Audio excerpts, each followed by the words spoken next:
Students, now we are going to learn a new concept of opportunity cost. What is opportunity cost? Opportunity cost of a value of a factor in its next best alternative use. Opportunity cost refers to value of a factor in its next best alternative use. Now we will understand this with the help of an example. Suppose 1 hectare land है किसी के पास, 1 hectare land, और उस पर कोई इंसान क्या कर रहा है, एग्रीकल्चर कर रहा है, खेती कर रहा है उस पर। 1 हेक्टेयर लैंड है और and a definite package of inputs, एक निश्चित पैकेज है इनपुट्स का। Inputs means raw material, irrigation facilities, मतलब जितना भी खर्चा आएगा वो निश्चित है।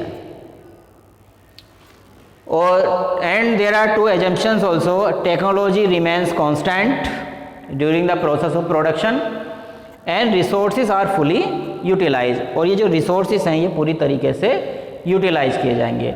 तो 4 ऑप्शन उसके पास हैं, 4 अपॉर्चुनिटी हैं उसके पास, फार्मर के पास, कि या तो वो 1 हेक्टेयर लैंड पर वीट प्रोड्यूस कर ले, प्रोडक्शन ऑफ वीट,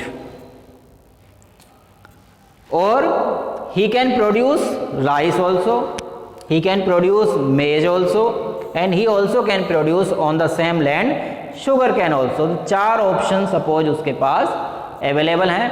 तो यहाँ पर हमें ये देखना है कि वो व्हाट ही विल प्रोड्यूस, क्या प्रोड्यूस करेगा वो।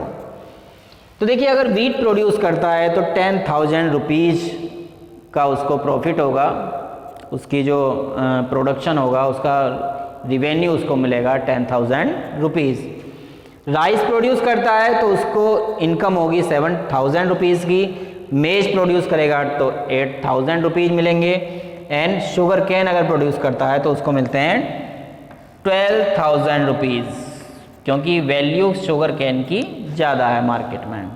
लेकिन जो लैंड है वो लिमिटेड है, वही रहेगी 1 हेक्टेयर, ऐसा नहीं है कि लैंड बढ़ाई जा सकती है। और जो पैकेज ऑफ इनपुट्स है वो भी क्या है, सेम ही रहेगा, और टेक्नोलॉजी भी कांस्टेंट रहेगी और रिसोर्सेज फुली यूटिलाइज किए जाएंगे।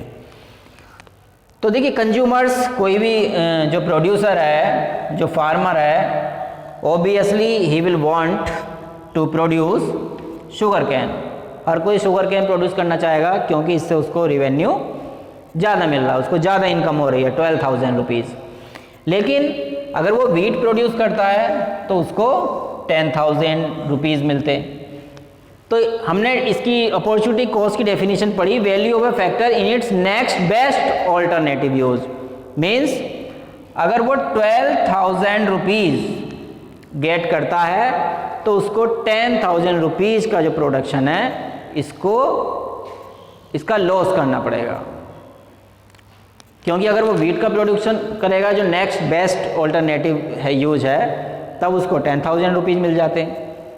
और अगर वो शुगर कैन का कर रहा है प्रोडक्शन तो उसको 12,000 मिलेंगे। तो शुगर कैन का प्रोडक्शन करने पर जो वीट का जो प्रोडक्शन से उसको पैसे मिलते, इसी को हम बोलेंगे अपॉर्चुनिटी कॉस्ट। तो शुगर कैन प्रोड्यूस करने के लिए अपॉर्चुनिटी कॉस्ट क्या होगी फार्मर की, 10,000 रुपीज़। इसको हम एक डायग्राम की हेल्प से भी समझ सकते हैं।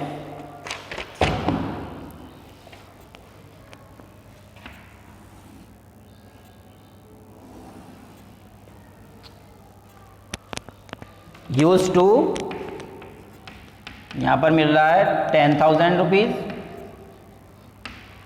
की इनकम होगी उसको, और यूज 1 में 12,000।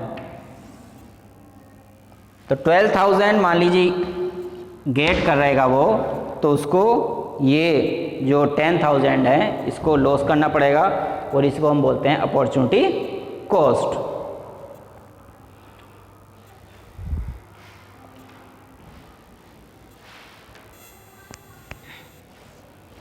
तो देखिए 12,000 यूज 1 में उसको यूज करने के लिए जो मिलेंगे इनकम होगी, तो उसको लॉस कितने का पड़ना पड़ेगा, टोटल यूज 2 का लॉस करना पड़ेगा। एक ही चीज़ वो प्रोड्यूस करेगा, या तो राइस या तो शुगर कैन प्रोड्यूस करे या फिर वीट। तो इसलिए शुगर कैन प्रोड्यूस करने की जो कॉस्ट होगी उसकी क्या होगी, अपॉर्चुनिटी कॉस्ट 10,000। वीट प्रोड्यूस करने की जो कॉस्ट है, जो इनकम उसको होती, जो लॉस उसको हुआ है, this is called opportunity cost. I hope you understand what is opportunity cost.